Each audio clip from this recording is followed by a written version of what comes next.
एक ऐसी डरावनी कहानी जिसके बारे में जानकर आप सभी के रोंगटे खड़े हो जाएंगे।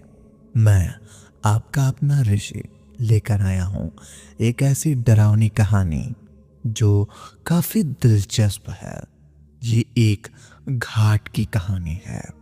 चलिए बिना किसी बात की कहानी को आगे बढ़ाते हैं। आज से कई दशक पहले एक छोटा सा गांव था जिसका नाम रूपपुर था। रूपपुर की पहचान थी उसकी शांत घुमावदार नदी जिसे गांव वाले जीवन दायिनी कहते थे। मगर इस नदी के किनारे एक ऐसा घाट था जहां गांव का कोई भी व्यक्ति सूर्यास्त के बाद पैर नहीं रखता था। इसे कहते थे द्रोणाचार्य का घाट। यहां द्रोणाचार्य नाम किसी गुरु नहीं बल्कि एक बूढ़े अकेले व्यक्ति का था जो इस घाट के पास बनी एक टूटी फूटी झोपड़ी में रहता था। उसका असली नाम क्या था यह किसी को याद नहीं था। उसकी लंबी सफेद दाढ़ी और नदी की पानी जितने गहरे धुंधले नेत्र थे।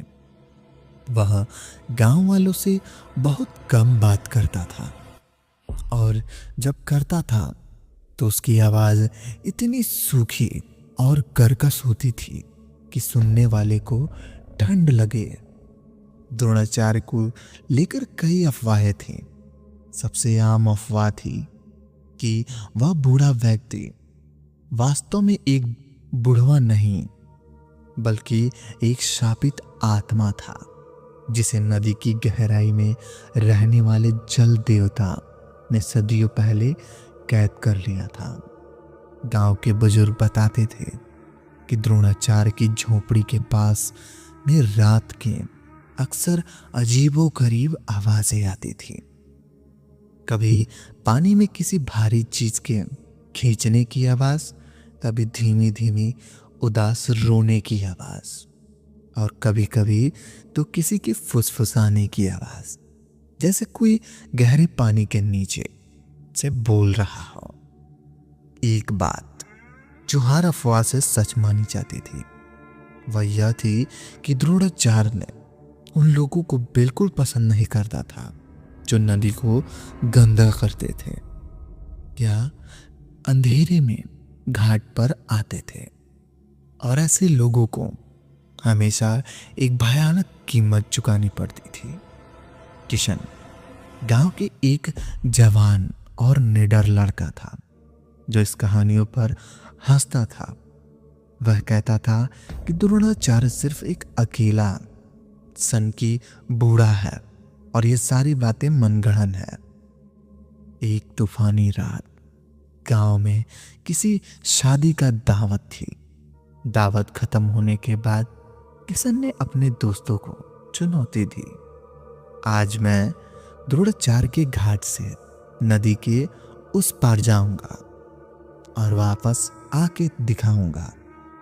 देखते हैं वह बुढ़वा मेरा क्या बिगाड़ता है।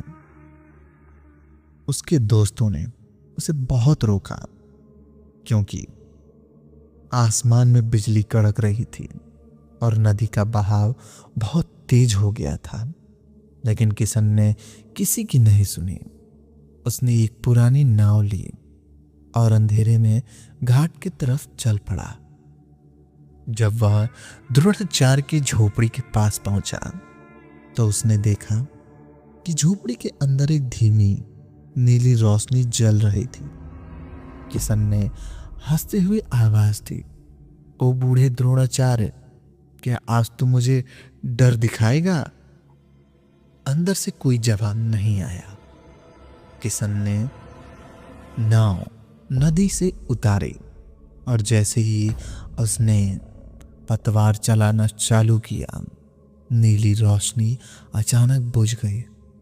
तभी किशन ने पानी के अंदर से एक अजीब सी आवाज सुनी, जैसे कोई अपनी जीभ से तालू को टकरा रहा हो, टक टक टक टक। किशन को लगा कि शायद यह कोई नाव के टकराने की आवाज है, लेकिन तभी नाव एक झटके से रुक गई।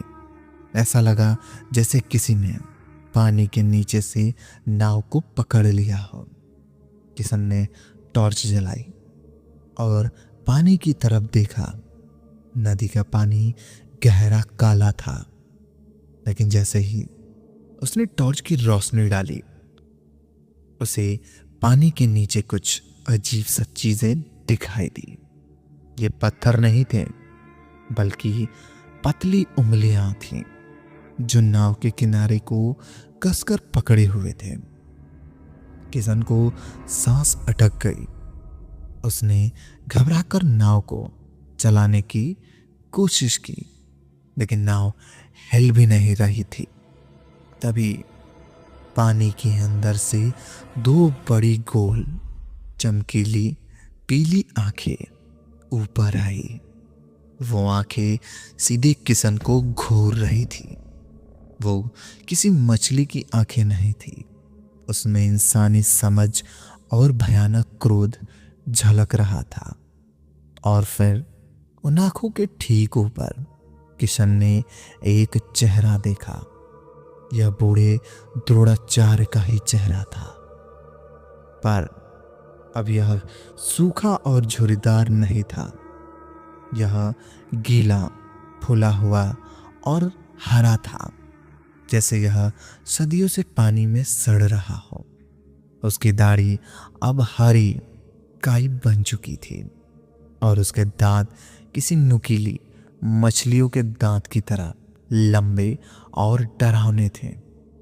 द्रोणाचार्य का वह जलीय रूप धीरे धीरे पानी से बाहर आने लगा।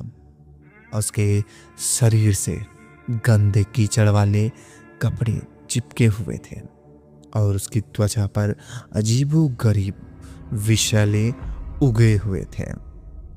यह भयानक गड़गड़ाहट वाली आवाज में, जो पानी के बुलबुले के साथ मिश्रित थी, बुढ़वा बोला, तूने मन में रिशाती भंग की है। यह घाट सिर्फ मेरा है। अब तुम मेरे साथ यहीं रहोगे। किशन चीख नहीं पा रहा था। डर के मारे उसका गला सूख चुका था। द्रोणाचार्य ने अपने लंबे काईदार हाथों से किशन की कलाई पकड़ी। उसे पकड़कर लोहे की तरह मजबूत थे। किशन ने खुद को छुड़ाने की लाख कोशिश की, लेकिन सफल नहीं हुआ। अगले पल बूढ़े द्रोणाचार्य ने एक झटके से किशन को नाव के नीचे खींच लिया और उसे नदी के काले ठंडे पानी में घसीटना शुरू कर दिया। किशन की टॉर्च पानी में गिर गई और उसकी रोशनी अब केवल पानी के बुलबुलों और बूढ़े के नुकीले हरे दांतों में दिखा रही थी। उसके दोस्त और गांव वाले उस भयानक तूफान में कुछ नहीं कर पाए। अगले दिन तूफान शांत होने के बाद गांव वाले द्रोणाचार्य के घाट पर सिर्फ एक खाली टूटी हुई नाव मिली। किशन कभी नहीं मिला, मगर उस रात के बाद गांव वालों ने एक नई बात पर ध्यान दिया।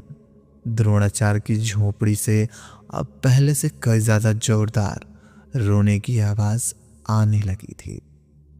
और कभी कभी जब नदी की पानी शांत होता था तो लोगों को दो अलग अलग आवाज में एक धीमी कर्कश फुसफुसाहट सुनते थे, जैसे बूढ़ा द्रोणाचार्य ने अपने नए कैदी को पानी के गहरे अंदर रहने का नियम सिखा रहा हो। और द्रोणाचार्य का घाट आज भी वहीं था। गांव वालों को अंधेरे में नदी के किनारे पास आने से डरा हुआ कोई नहीं जानता था कि पानी के अंदर वह बूढ़ा अब अकेला है या एक नया जवान कैदी भी उसके साथ है। अगर कभी आपको मौका मिले उस गांव में जाने का, तो क्या आप उस गांव में जाना चाहोगे? कमेंट करके बताओ। और ऐसी ही डरावनी कहानी सुनने के लिए मेरे चैनल को सब्सक्राइब कर लो, ताकि हमारी आने वाली कहानियाँ सबसे पहले आप तक पहुँचे। धन्यवाद।